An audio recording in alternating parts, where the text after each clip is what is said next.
Hey. Welcome to an awkwardly awesome podcast, fan favorite. I'm your host, Jason Freeman, and it's this episode that you are about to see is just with a phenomenal man.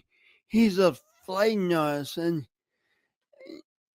at the time of this recording in 2023, he had flown over 2,600 flights. Imagine how many people he has helped. He has so much to say about life, about about making obstacles into opportunities. It's about doing our imperfect best, and about being calm in the middle of whatever crisis might arise. I urge you to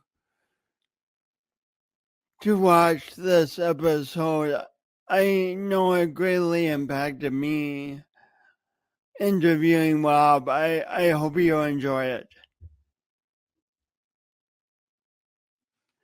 Oh, and now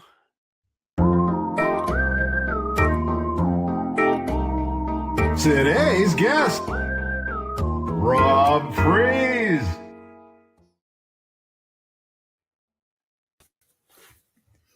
Hey Rob, how are you?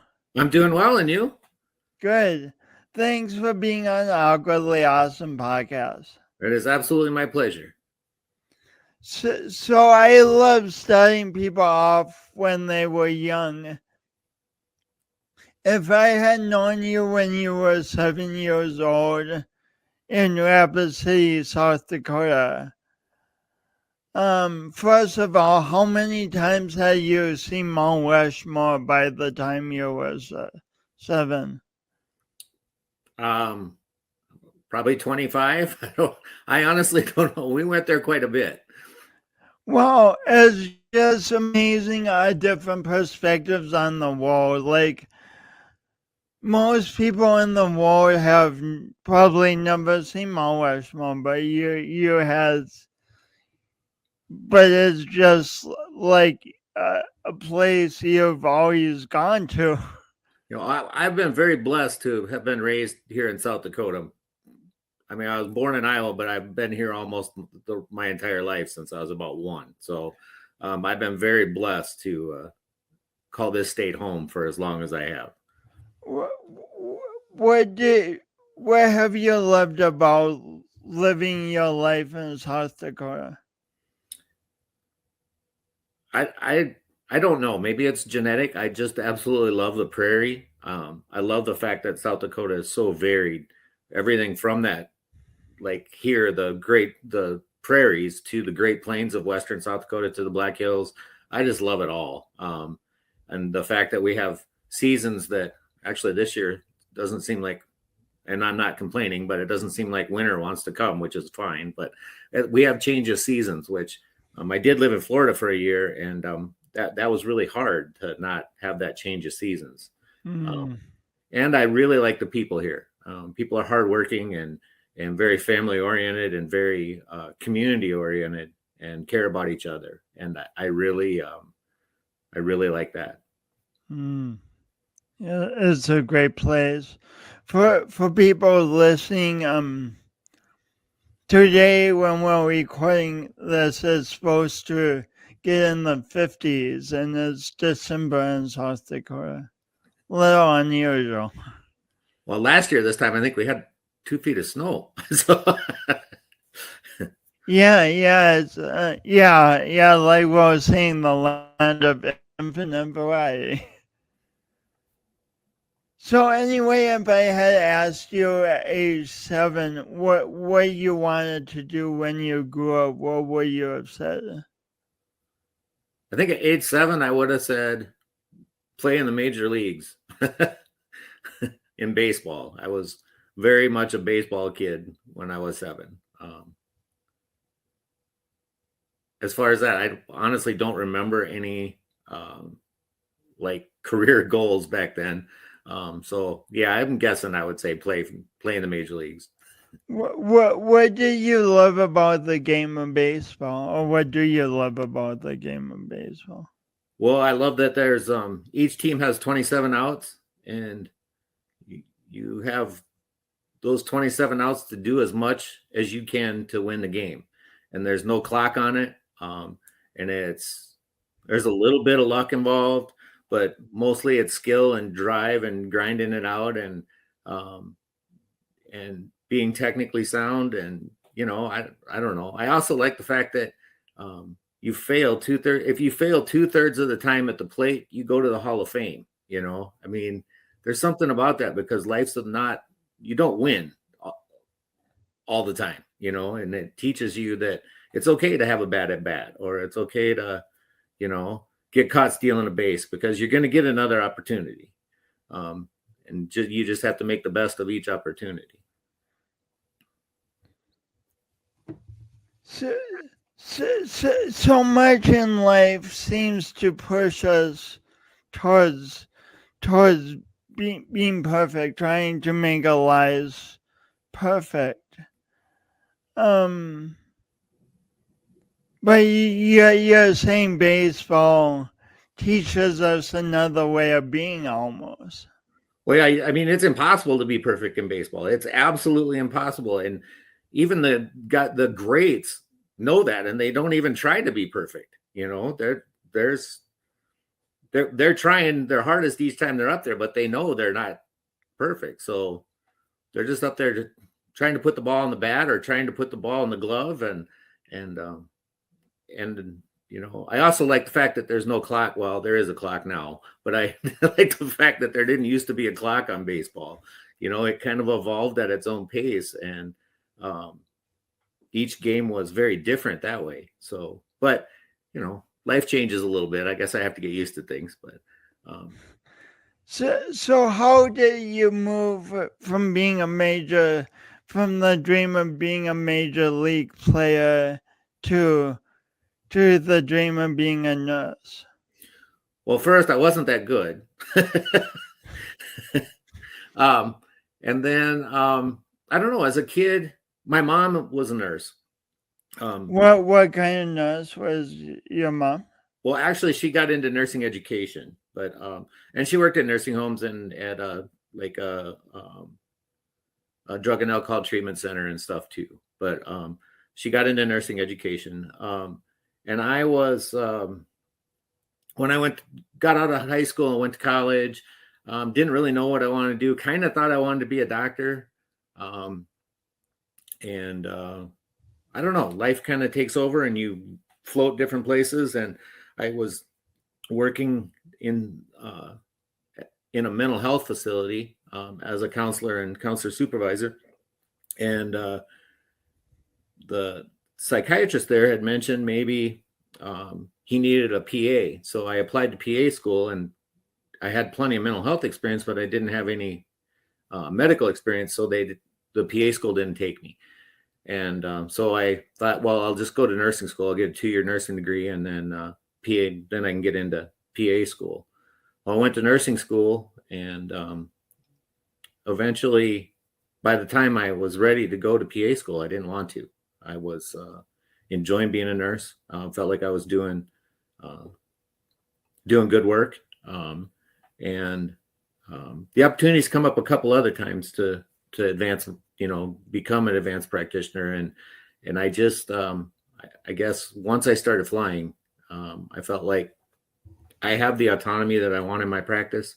And I'm doing work that I feel is substantial and good. And that's how I ended up here. I mean, there's a period there after high school where I just kind of floated around and wasn't sure what I wanted to do. And joined the Army and stuff then, and National Guard, but that helped kind of give me some purpose to my life. And then I got married. That gave a little more purpose to my life. And then while I was in nursing school, we had my first child, and that's when I kind of buckled down and grew up kind of more became a man, you know what I mean? And from there, it's been pretty steady progression to where I'm at now. So you enjoy nursing. There's a wide varieties of settings you could be a nurse in. How did you choose to become a flight nurse? Well, one of my wife's good college friends, her mom was a flight nurse, and I just heard, you know, little snippets of stories, you know, about this job where you get paid for being on an airplane and taking care of patients. And I thought, you know, that's pretty cool. You know, I kind of like that because I've always had a very interest in aviation. In fact, at one point I had worked on my private pilot's license and decided that it was more important that I go back to college because that's kind of expensive and I needed to pay for tuition. So I stopped flying. And actually wanted to be a helicopter pilot in the Army too, but my eyes washed me out of that. So I ended up actually getting to fly every day. I'm not at the controls, but it doesn't matter. So this was very appealing to me because I have this fascination with aircraft and the fact that things fly. And I thought that would be a really neat way to make a living. Well, several years down the line, the opportunity came up. And I had kind of put myself in positions to get there. I mean, I talked to some people and watched and learned, and then I ended up flying, and it's pretty neat. But that was the first time I really thought about being a flight nurse was when I heard about my wife's friend's mom. What do you love about the process of flying? Partially because it almost seems magical to me. I mean, I understand the physics of it, but even with that, I mean, it's just magical. The air going over the wing faster on top than on the bottom creates lift, and you're up in the air, you know, and you get to see just miraculous things. Flying at sunrise and sunset are some of my favorite times to fly because once you're up above everything, the horizon expands and the colors become very vibrant, and it actually makes me, like I was talking about South Dakota before, South Dakota at sunrise and sunset, when you can look for miles and miles and miles across the Great Plains, is just absolutely gorgeous. My phone is full of snaps that I've taken, you know, just out the window of an airplane. Not, you know, they're not professional grade or anything, but they just bring me great joy just to look back on them. You know, it's just gorgeous. And like flying in a helicopter, that's amazing too, because I mean, theoretically, I'm not sure that thing should be in the air, but it is. You know? And I do enjoy that because, you know, it's you can land anywhere, you can, you know, take off from anywhere. You're not bound by the airport. So some people listening to you talk about the beauty of flying might feel their stomach sinking a little bit. And what would you say to someone who feels scared of flying? Well, first of all, I would approach it statistically. Statistically, you are far in greater danger getting in your car and driving to Hy-Vee than you are getting in an airplane and going anywhere. Hy-Vee is a local grocery store for those of you. Sorry. But you are far more likely to get injured or killed in a car accident than you are in aircraft. But the thing about aircraft are there's almost always multiple people in them. So when one does go down, when there is an accident, it has a bigger, like noteworthy or newsworthy impact than a car accident. But there's so many more car accidents than there are, you know, even per capita. If you break it down per capita, per number of people that fly, per number of people that drive, driving is way more dangerous than flying. So statistically, and then that the other part of the flying that is fearful is, you know, um, there's little bumps and jags in the air, and kind of makes your stomach drop a little bit. And I've always liked roller coasters and fair rides, so I guess I just look at it like that. I mean, there's in the summer when things are rough around here, there's times we'll hit a air pocket and we'll drop, and I just start laughing. You know, it's fun, and not that's not for everybody. Not everybody likes that stuff, but I would just say, if you set your mind to it that this is just a fair ride and I'm going to be fine. The pilots up front want to go home just as badly as I do. You know, there's I guess that's how I approach anything. And I've been in some rough weather and stuff, and that's how I have to approach it. That, you know, the pilots are up there, they're trained to do their job. They want to go home and see their families every bit as much as I do. So we'll be fine. You know, truth that the pilots want to go home as much as I do is a powerful way of looking at it. Like, I mean, talk about being a team of that. Everyone wants to land and go home. Yep. So it fascinates me. People are vast, and you are one of those people.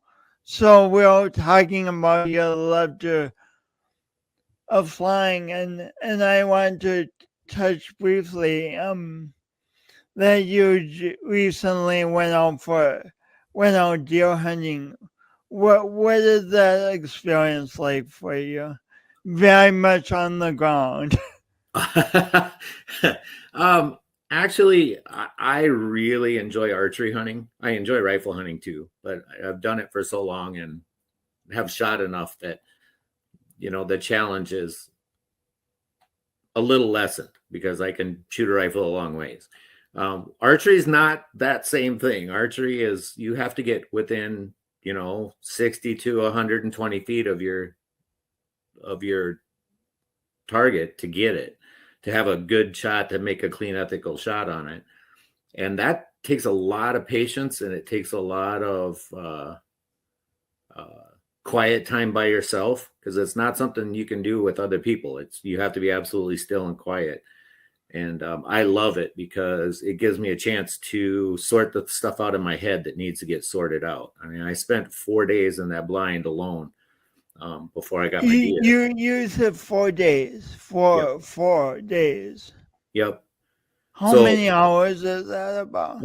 Probably 6 hours a day.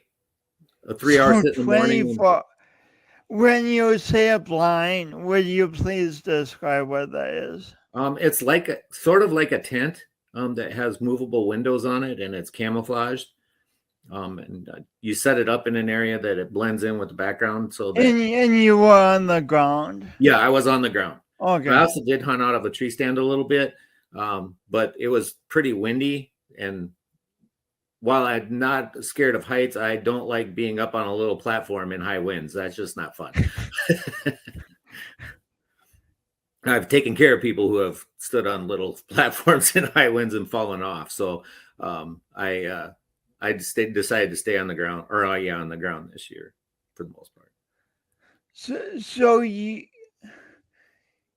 you sat in this little blind for 24 hours. How did you coach yourself to remain patient and not like give up after hour 3 or hour 10 or hour 20? Well, to be quite honest, your mind plays games on you, like at hour 3 and hour 10 and hour 11 and hour 12, that what are you doing here? There's nothing here. Why are you sitting here? Even though I had scouted this, my cousins who own the land had scouted it. We knew there were deer there. Your mind plays tricks with you, and that's kind of part of it. That's kind of what I like about it, is like you have to take control of your mind, and you have to take control of your body, because you're cold and you've been sitting on this little chair for all those hours and your legs hurt and all this stuff. And You have to just remain disciplined. But the thing I love about it is that while you're remaining disciplined, there's nothing else to do but enjoy nature and sort out the stuff in your head that you have to sort out. You know, the your everyday problems. You know, I spent a lot of hours thinking about my everyday problems out there, and maybe I solved them, maybe I didn't. I don't know. We'll see. But but Mhm. but um, that discipline to do that, I think, um, helps me in my everyday life and my professional life, because um, if you stay disciplined and go with your training and go with what you know, you can accomplish a lot. So, Um, speaking of your professional life,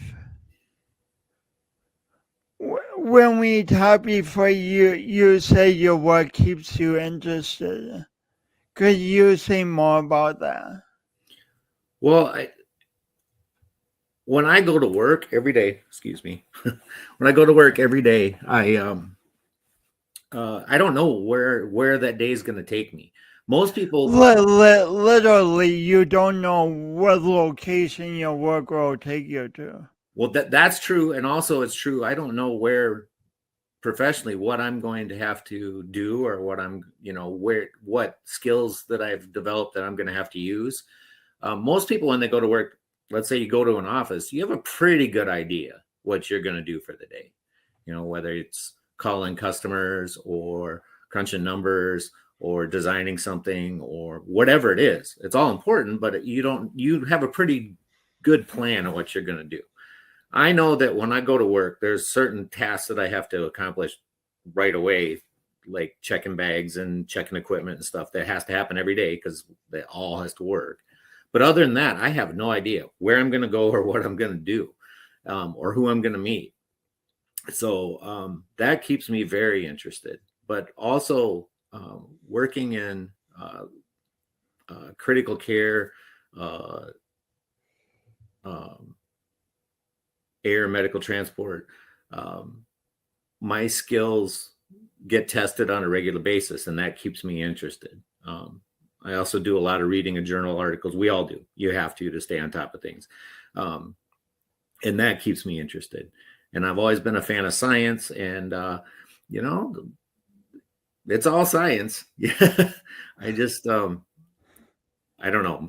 Every day that I go to work, I realize that I know less than I thought I did when I went there that morning, and that's not a bad thing. It challenges you to continue learning and keep your mind active. So.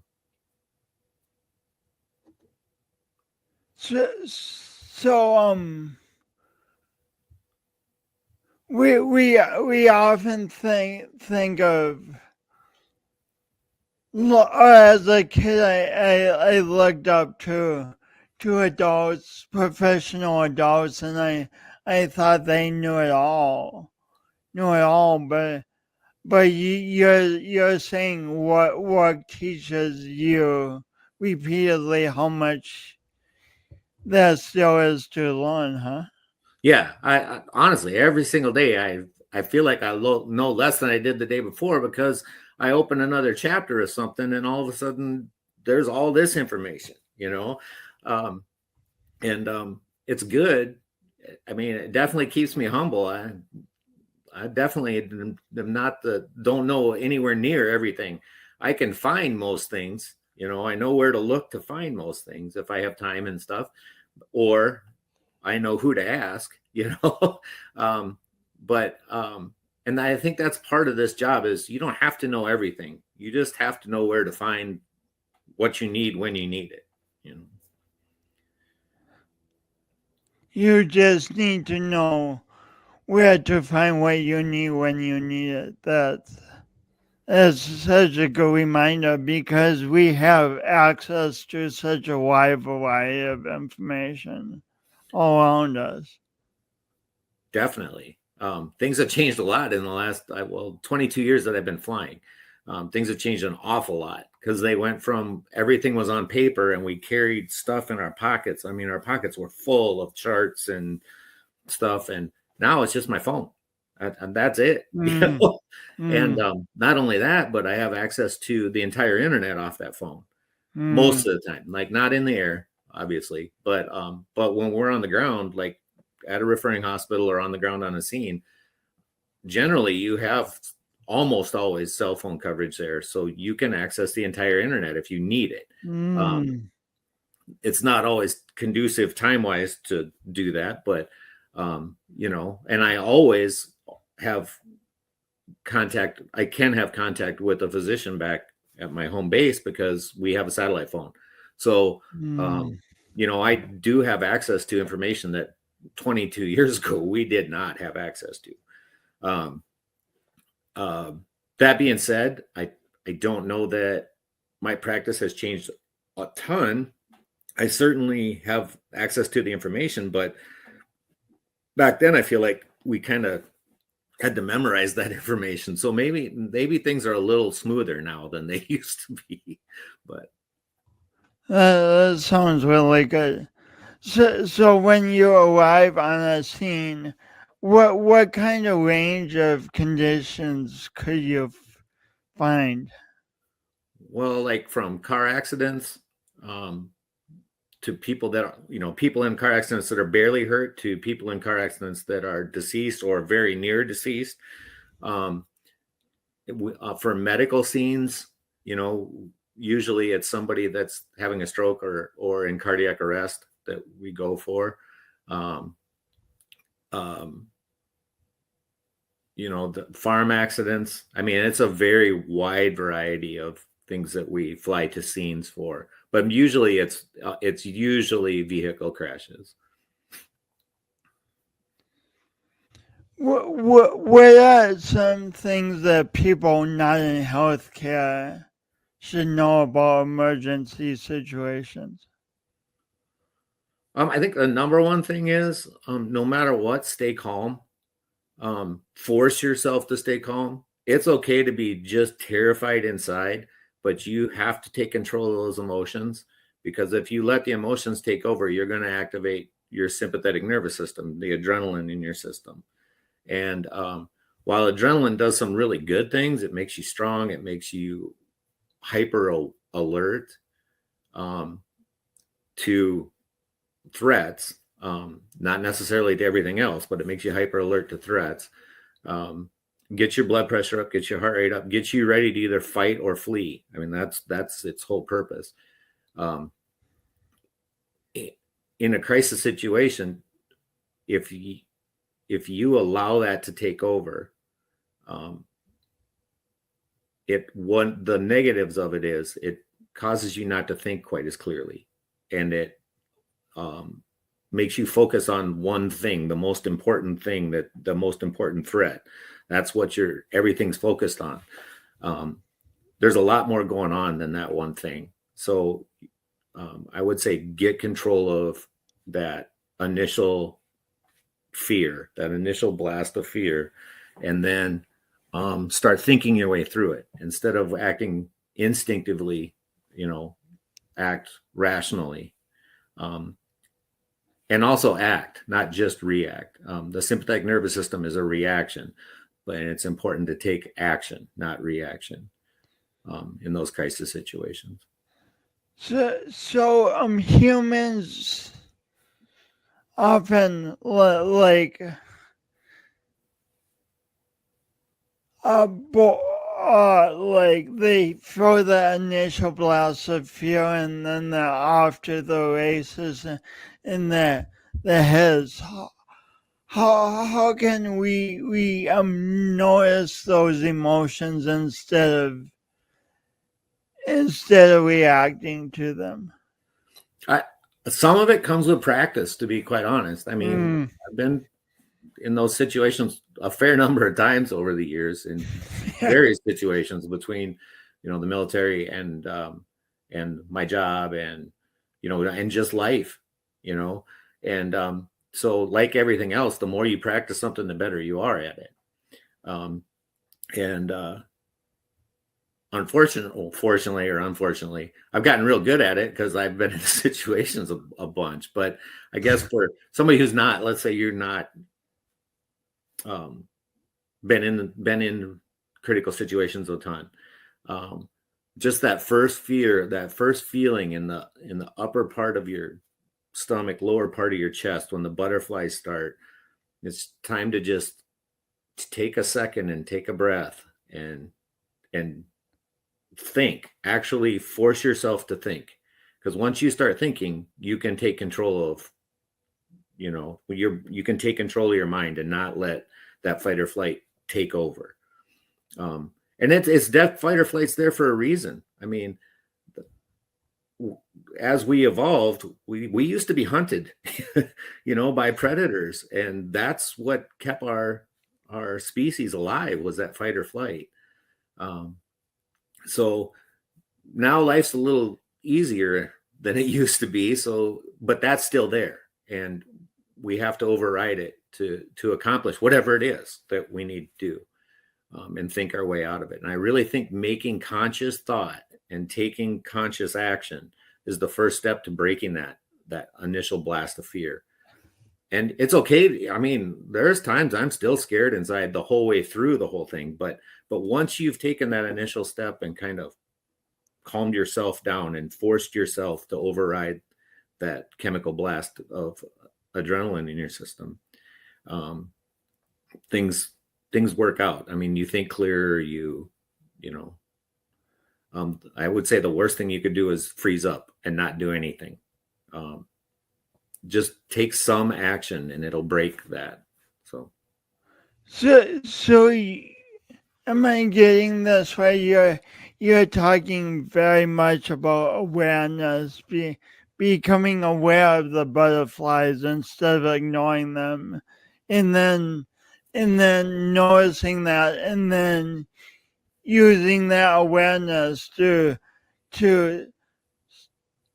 start consciously thinking and consciously acting. Absolutely. Yep. And action, not reaction, is the important part, I think. I mean, so what's the difference between action and reaction in your experience? So reaction is, let's say somebody jumps in my face and pulls their fist back. My reaction might be to just punch them right there. But that's also an action. But that reaction, but that might be the wrong thing, and probably is the wrong thing. The action would be like defusing the situation, saying, hey, what's going on, consciously working on the situation, as opposed to letting your body take over and do what it thinks is right, instead of your brain taking over and doing what it thinks is right. So you've trained yourself when you come on a scene to really work on a situation instead of reacting to a situation. Right. As when I'm coming up on a scene or a situation with a patient, I kind of try my best to absolutely remove all emotion from it. And that sounds terrible, that like you're cold, but usually in crisis situations, there's not room for emotion. You need solid, rational thought. So if you can depersonalize as much as you can, and then just use solid, rational thought, your outcomes will be better than if you rely on emotion, in my opinion, again. But that's how I approach everything, like critical, is I take as much or all the emotion out of it that I can and say, all right, what are my priorities of work, and what am I going to do to accomplish those priorities? And then just rely on my training and accomplish those priorities. So you mentioned priorities. How do you quickly assess what your priorities are when you arrive on the scene? Is it handing out a Band-Aid first, or? Well, I look at what's going to kill my patient first, whatever that is, and however long that process may take, but whatever is going to kill my patient first, I need to stop that. And that's my initial priority. And then So there's 1,000 things you could attend to when you first come to a scene. Maybe a vase is knocked over and you could pick it up or something. But your basic question is, what's going to kill my patient first? right. Well, actually, the first question is there anything there that's going to kill me? Because we're big on scene safety. That, you know, we're not military medics that, you know, our job is to sacrifice our lives, you know, in the attempt of getting somebody else.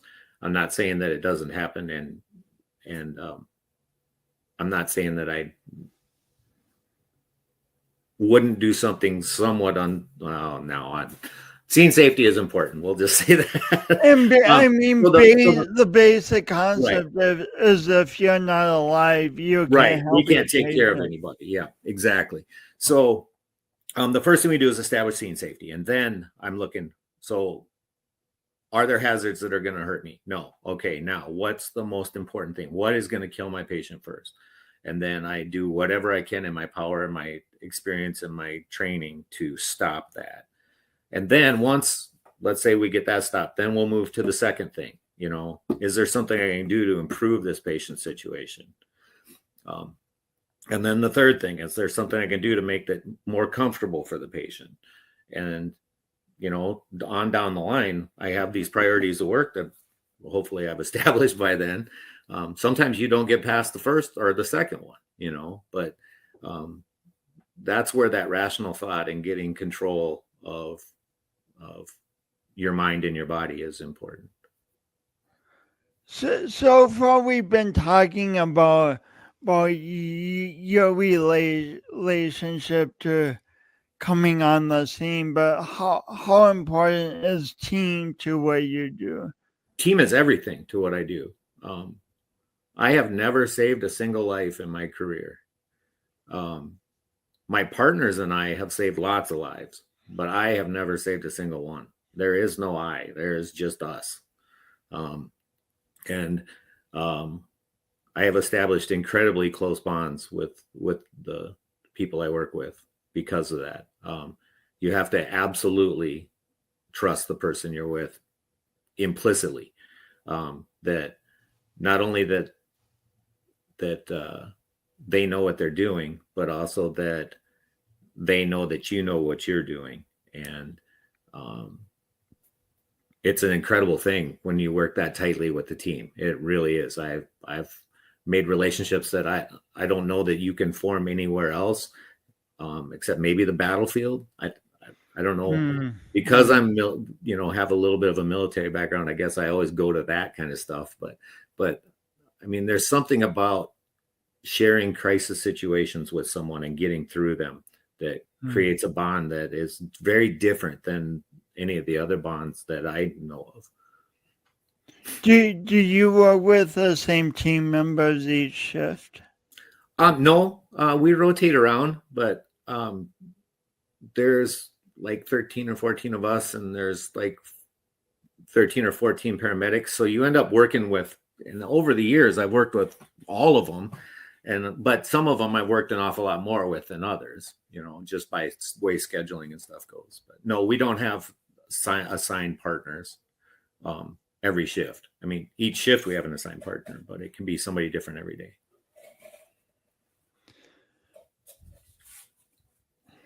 So if a person not in healthcare is in an emergency situation, what should they know about helping the emergency staff when they come to the scene? Well, I guess the first thing would be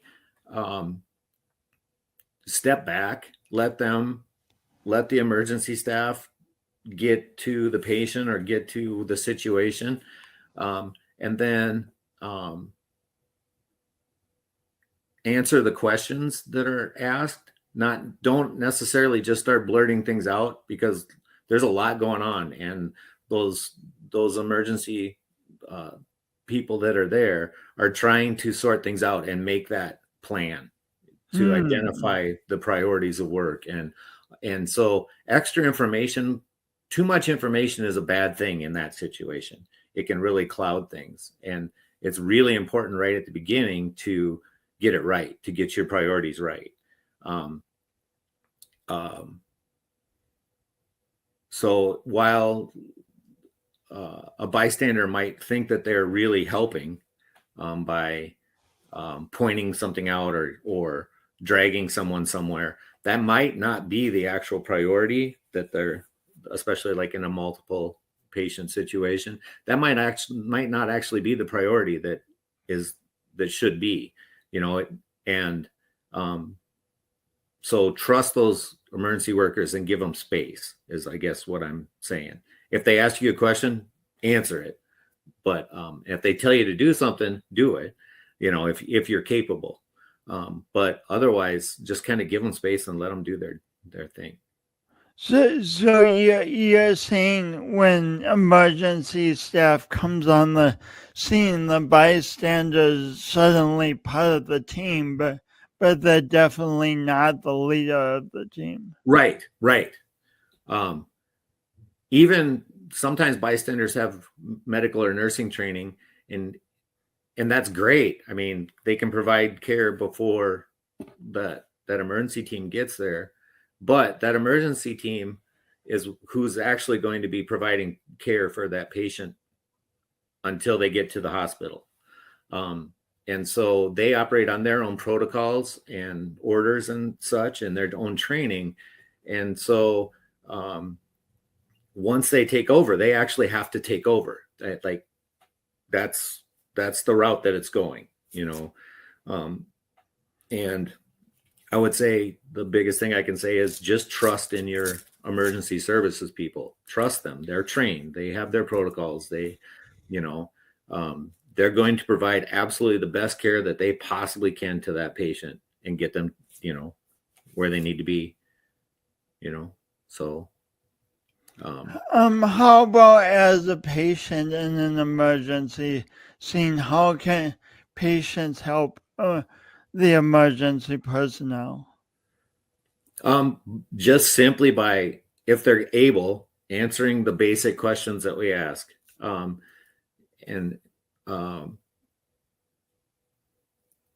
know that I've been a patient too, and it's hard, but remaining calm as you can.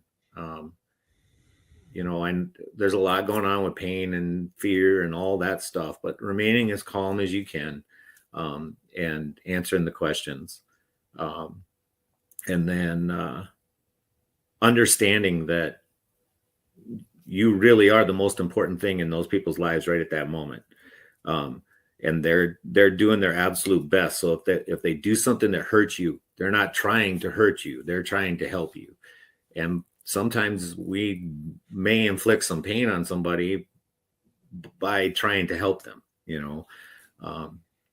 so, and just that understanding that, we are not trying to hurt you in any way, shape, or form. We are absolutely trying to help you, and that you are the most important thing in our lives at that moment. I mean, that's it. You are our reason for being in that moment. So I don't know if that helps or is a good answer. I'm not sure. But do patients ever try to help emergency personnel too much? I don't know. I guess I haven't come up against that.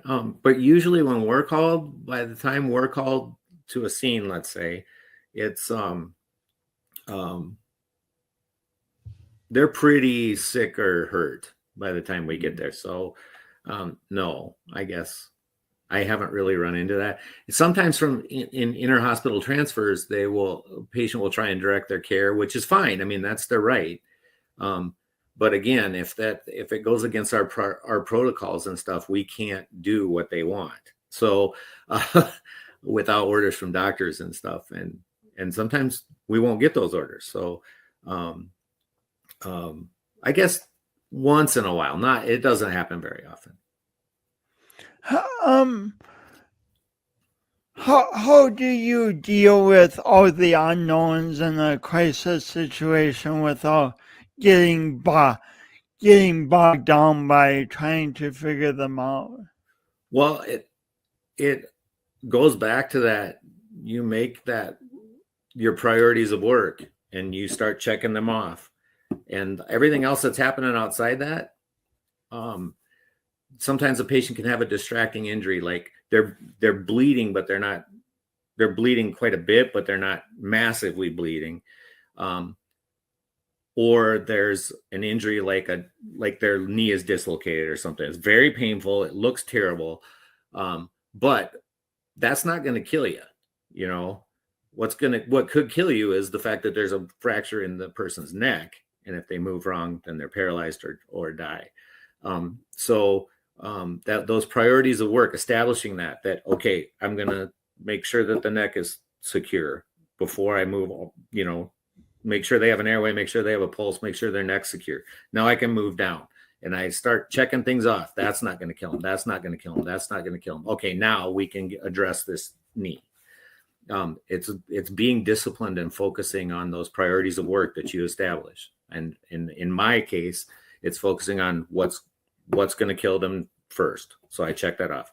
Okay, now that's out of the picture, what's going to kill them next? Check that off. And I work my way down to, once we get to where that problem is. So you do have to really focus and keep that noise in the background out. Speaking of noise in the background in this, speaking of just noise in the background, you've also working in the middle of your personal life, and things are happening in your personal life that some are really exciting, some are immensely challenging. When you come on a shift, how do you put that all aside? Well, sometimes it's really hard to do that, if not impossible. But most of the time, when I come on shift, I leave home at home for the most part.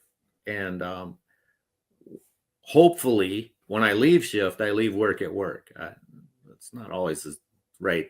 It doesn't always happen again, but over the years, I have kind of just established this, okay, now I'm at work and this is what I'm focusing on, and all that other stuff is stuff that I can't affect any change on it from here. So I'm going to put it in the background, and when I get off work, I can deal with it.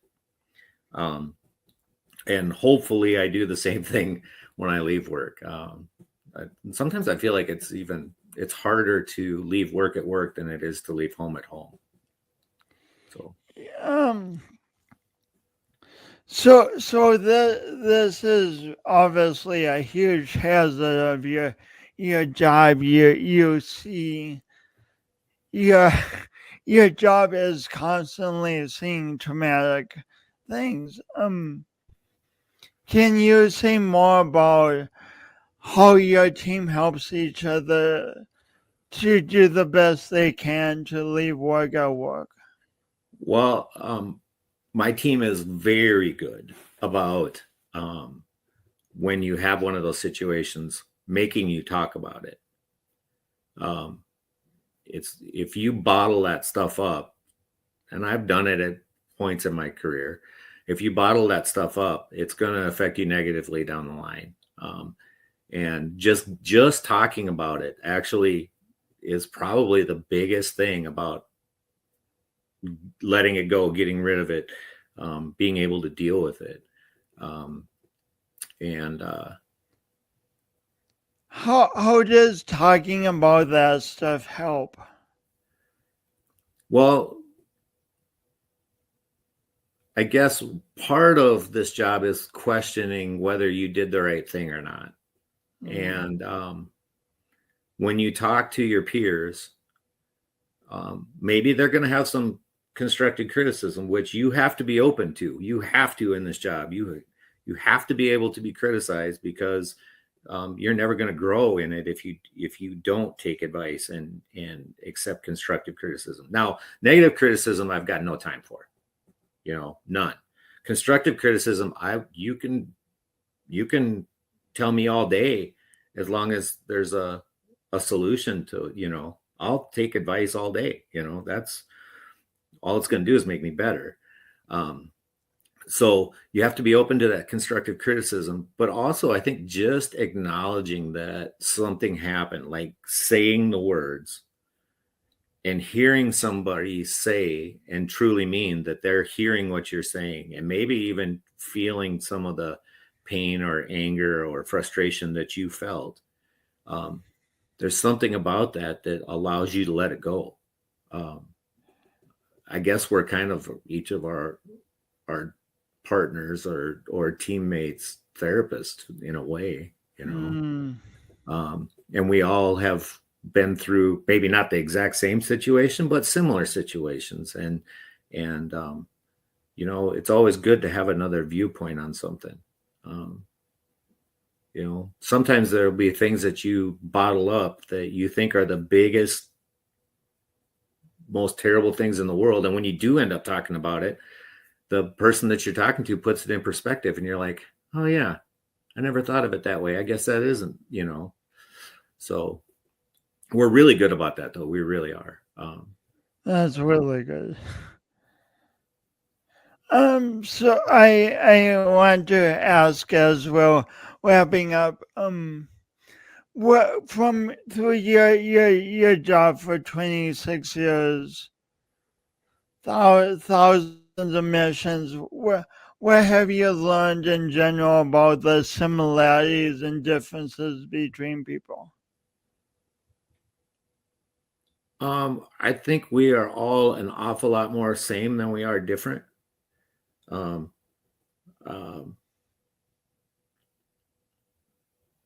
think that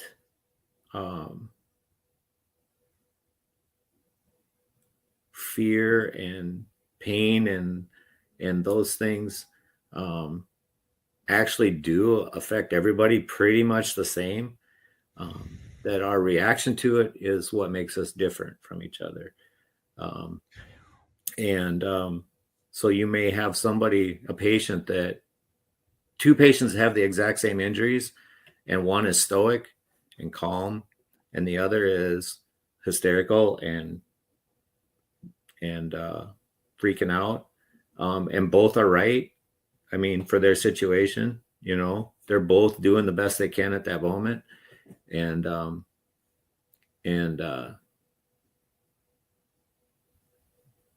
guess really they're the same.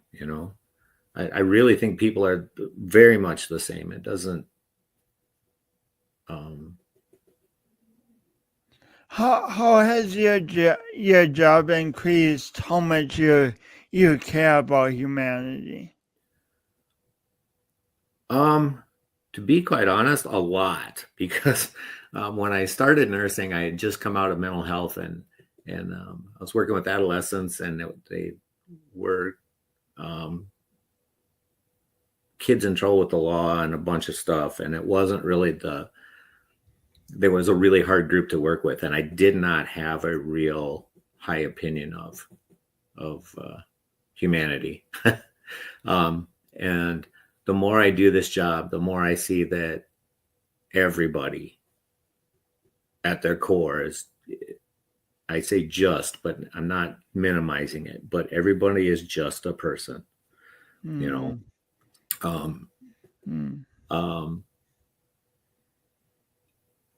lot of people make bad choices and end up in bad situations, but still they're a person. And I've,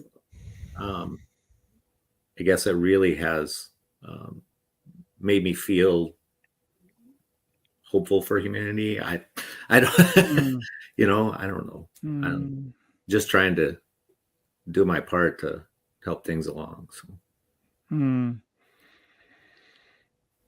Thank you. I don't know if that's a good answer or not. I kind of rambled there, but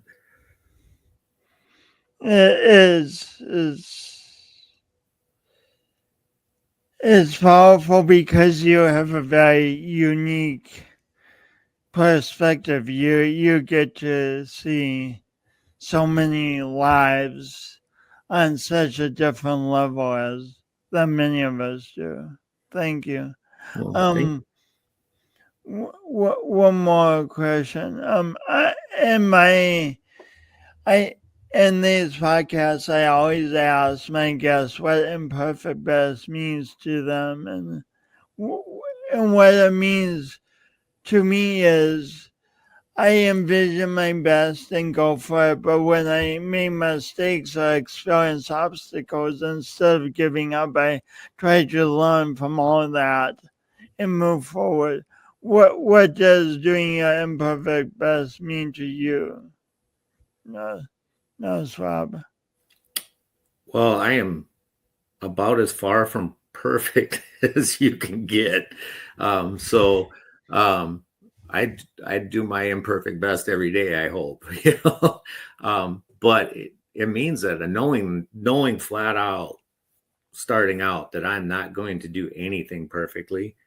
Like my goal is to minimize the impact of my imperfection on whatever, whether it be a patient, whether it be a task at home, whether it be a relationship, whatever.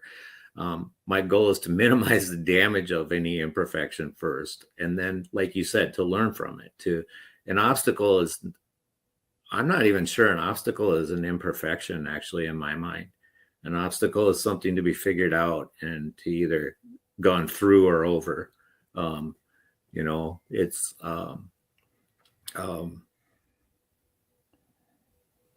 life is all obstacles. And I think that once we realize that, we can actually start living life. Don't get upset. Don't feel sorry for yourself because something's in your way. Figure out a way around it or over it, or through it, whatever. It doesn't matter. But I think that's, I guess, maybe after sitting in the ground blind for 24 hours and pondering things about my career and life for 54 years. That's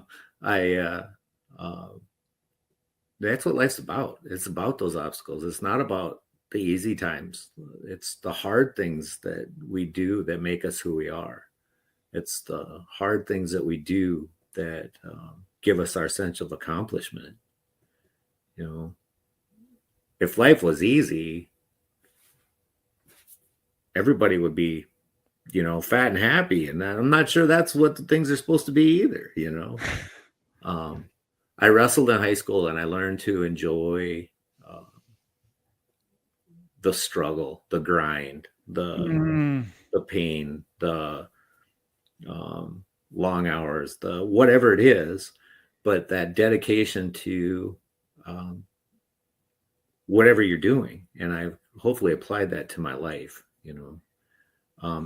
I guess one thing I would say as far as crisis situations that has gotten me through an awful lot of things is my football coach in high school once said, no matter what, act like you've been there before. Meaning, if you've never scored a touchdown before, when you score your first touchdown, act like you've scored 1,000 of them. Don't showboat. Don't, just be humble and act like you've done this 1,000,000 times. And it's the same in crisis situations. On the negative side, if there's a lot of pressure and stuff, even if you haven't been through that exact thing, act like you have. Tell yourself that it's okay, and act like you have, because your reaction to that situation is going to have an effect on everybody around you, if we're talking about patient care, on the patient, on the patient's family, on the other health care workers around you. And oftentimes it's just one calm person can make the difference. Absolutely make the difference. And it doesn't matter if it's you or somebody else, but in my case, I'm always trying for it to be me. It's not always me, but I'm always trying for it to be me to be that calm person, because if I can stay calm and somebody else can look at me and say, okay, they're calm, so maybe I can be calm. All of a sudden, maybe it spreads and everybody's calm. And now we can really get some work done, because all of that sympathetic nervous system stuff has been conquered because everybody's calmed down.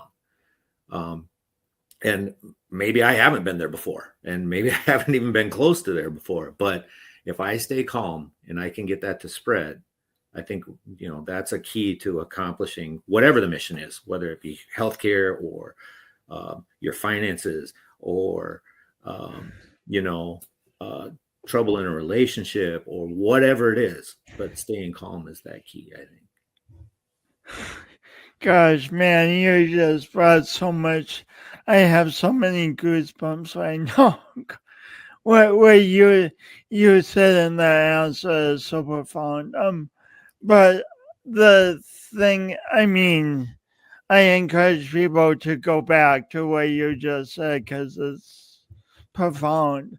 But the thing I want to end with is you said oftentimes just one calm person can make a difference. Oh my gosh. What a inspiration for us all to do our best to be that calm person in all the situations of life. Thank you so much, Nasra, for all the good work you do, for all the heroic teams you are on, and thanks for your time and being on the podcast. Well, thank you. It's my pleasure, and thanks for having me. Oh my gosh, that was amazing. We just spent a little over an hour talking with someone who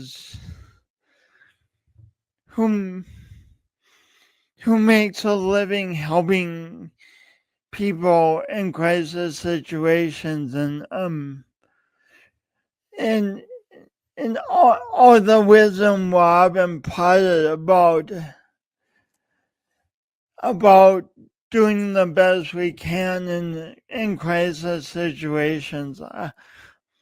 I find it invaluable for my life and what I do in the world, and I hope you do too. Thanks so much for tuning into Awkwardly Awesome podcast. Please tune in next week for another episode, and remember, you can be that one calm person in a crisis situation that spreads calm out. Thanks for being you. Have a wonderful day.